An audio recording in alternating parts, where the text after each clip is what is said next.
Hi, I'm Matt Hoots with Sawhorse. I'm at the International Builder Show and Kitchen and Bathroom Show looking at what's hot for your home in 2020. All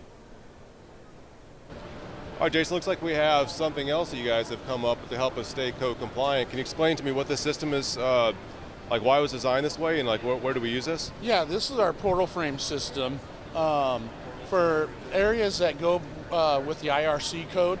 This system works really well.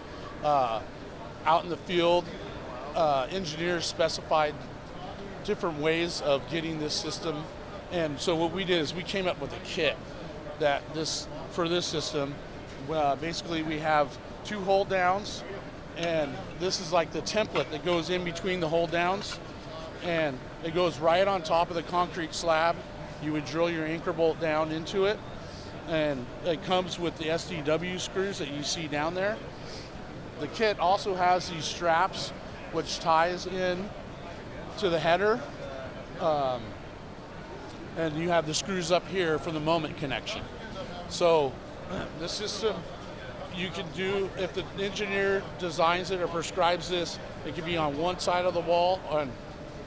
On this example, we have it on both sides. Okay, so I see that this is, for a regular size door opening. So is this mainly for garage doors, or do you just use this for anywhere the engineer specifies it? It's anywhere the engineer specifies it, but portal usually is at the garage openings. So, and the span could be up to 18 feet.